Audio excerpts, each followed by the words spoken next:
जय श्री कृष्णा। जय जय श्री कृष्णा। वैशाख मास महात्म का 15वां अध्याय। श्री कृष्ण गोविंद हरे मुरारी, हे नाथ नारायण वासु वा। श्री कृष्ण गोविंद हरे मुरारी, हे नाथ नारायण वासु एवा। हे नाथ नारायण वासु।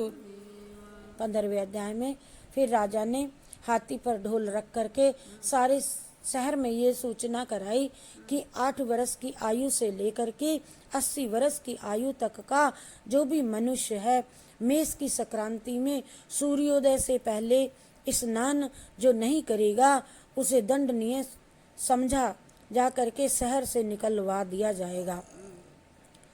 तो पुत्र, भार्या, इष्ट मित्र चाहे कोई भी क्यों ना हो, जो वैशाख महीने में धर्म का पालन नहीं करेगा, मैं उसको चोर के समान ही समझूंगा। राजा ने ये ढिंढोरा पिटवा दिया। प्रातःकाल पवित्र जल में स्नान करो, स्थान स्थान पर प्याऊ लगवाओ, यथाशक्ति योग ब्राह्मणों को जो बन पड़े दान दो, तथा अन्य धर्म के कार्य सभी करो। प्रत्येक गांव में एक एक उपदेश करने वाला विद्वान छोड़ दिया और ब्राह्मण नियुक्त कर दिया देख रेख के लिए, तथा 5 गांवों पर एक अधिकारी, 5 गांव का एक प्रधान बना दिया गया, एक अधिकारी। इस प्रकार धर्महीनों को दंड देने के लिए 10-10 सवार नियत कर दिए। उनको 10-10 सवारी पर नियत कर दिया। देखते रहो सब जगह कि कोई भजन करता है कि नहीं, जो नहीं करता उसे देश निकाल देंगे। इस प्रकार चक्रवर्ती राजा के शासन में ये धर्म और वृक्ष सारे देश में विस्तार पूर्वक फैल गया। धर्म का पौधा सारे देश में विस्तृत फैल गया और इस राज्य में जो पापी मर जाते थे वे भी वैकुंठ को प्राप्त होते थे। वैशाख मास में एक बार के स्नान से पापों से मुक्त होकर कोई प्राणी भी यमपुरी को नहीं जाता था। इस कारण उस सूर्यवंशी राजा ने यम के सब लेखों को मिटा दिया। मनुष्य के जो भी पुराने कर्म थे वे सब नाश हो गए। बेचारे चित्रगुप्त के लिए कुछ लिखने को ही नहीं बचा, लिखने को कुछ भी न रहा तथा सब नरक उनके खाली हो गए। तब एक समय नारद जी धर्मराज के पास जाकर कहने लगे कि हे राजन, नरक के पहले जैसे हाहाकार के शब्द आज अब सुनाई नहीं देते, सुने ही नहीं जाते। चित्रगुप्त के पास भी लिखने को कुछ नहीं बचा। हाथ पर हाथ धरे बैठे हैं जैसे कोई मुनि बैठ जाते हैं। बड़े बड़े पापी भी अब हमारे लोक में नहीं आते, इसका क्या कारण है? तब धर्मराज कहने लगे कि हे महामुने, एक राजा पृथ्वी पर हुआ है। उसने अपने राज्य में उसने आज्ञा दे दी है कि कोई भी वैशाख के धर्मों का जो पालन नहीं करेगा वह दंडनीय होगा, और उसके डर के मारे प्राणी वैशाख मास के धर्म निभाते हैं, पालन करते हैं सभी धर्मों का, और सब वैकुंठ को जा रहे हैं। वह राजा चक्रवर्ती है और सारे संसार में उसकी आज्ञा का पालन होता है। कर्मों के नाश से चित्रगुप्त के लिए अब लिखने को कुछ नहीं रहा और मैं भी काठ की मूर्ति के समान बैठा हूँ। अब मैं युद्ध करके किसको मारूंगा? तो उसको मारूंगा, उस राजा से युद्ध करूंगा मैं, क्योंकि मेरे पास अब काम कुछ नहीं रहा और सेवक को स्वामी का कार्य अवश्य करना चाहिए। यदि वह मुझसे नहीं मरेगा तो मैं ब्रह्मा के पास जाऊंगा, ब्रह्मा जी के पास जाकर उनसे निवेदन करूंगा, सब बात कहूंगा। इस प्रकार नारद जी से कह करके यमराज रो पड़े। यमराज मृत्यु, रोग, जरा आदि सब सेवकों और अपने दूतों को साथ लेकर दंड धारण कर भैंसे पर चढ़ करके यमराज पृथ्वी पर आया और पृथ्वी पर आकर सिंहनाद करते हुए उस राजा की नगरी को यमराज ने चारों ओर से घेर लिया। इससे समस्त प्रजा अत्यंत भयभीत हो गई। राजा भी ये सुनकर के यम ने पुरी को घेर लिया, अपनी सेना को सजाकर नगर के बाहर आया। फिर दोनों में ऐसा घोर युद्ध हुआ कि सब रोमांच खड़े हो गए। राजा ने थोड़ी देर में मृत्यु काल तथा रोग और यमराज के दूसरे दैत्यों को मार मार करके भगा दिया। तब भैंसे पर सवार यमराज स्वयं राजा के सम्मुख आया और भीषण गर्जना करके राजा पर बाण चलाने लगा। राजा ने 3 बाण से उसके धनुष को काट दिया। अब यम ढाल तलवार ले करके राजा को मारने के लिए चला यमराज।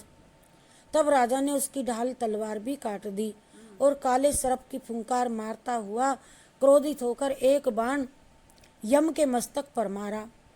तब यमराज ने क्रोधित होकर अपना दंड उठाया और ब्रह्मास्त्र से अभिमंत्रित करके राजा पर छोड़ दिया।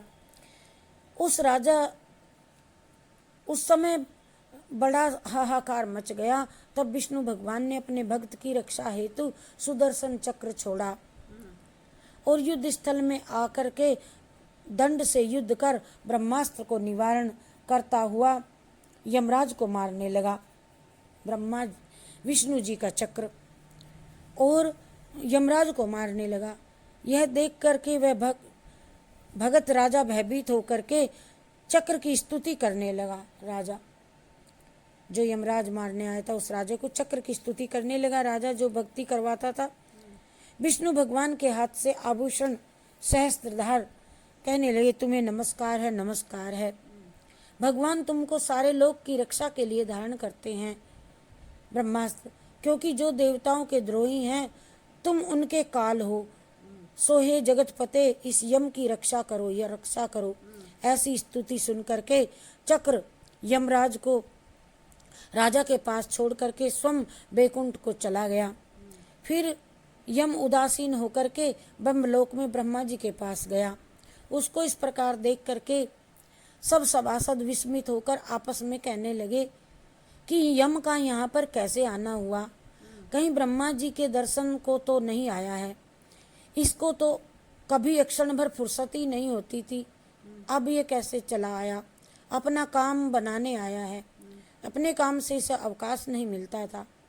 देवता तो आकुल हैं, ऐसी बात ना कभी पहले देखी ना सुनी कि यमराज आया हो बैकुंठ में।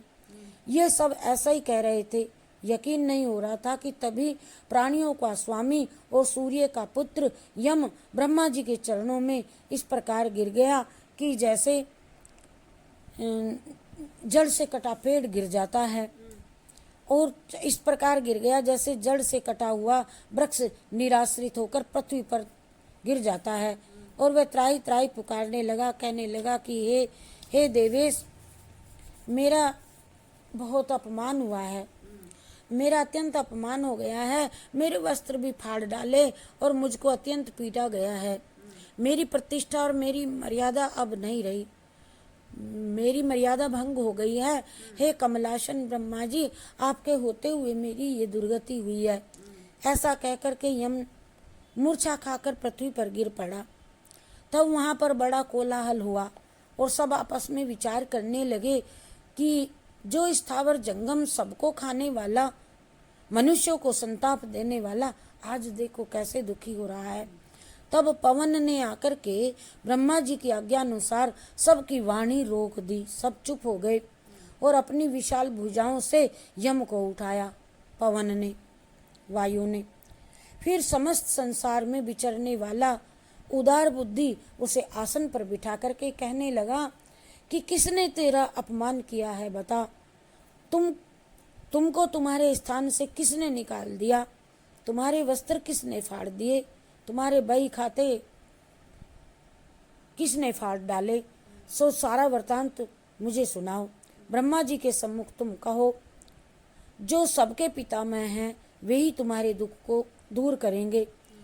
जब यम ने पवन के ऐसे ऐसे वचन सुने तो यमराज ब्रह्मा जी के मुख की ओर देखकर अत्यंत दीन स्वर में सत्यता पूर्वक सारी की सारी बातें उड़ेल दी। कहने लगे सारी दुख भरी बातें यमराज ब्रह्मा जी के सामने।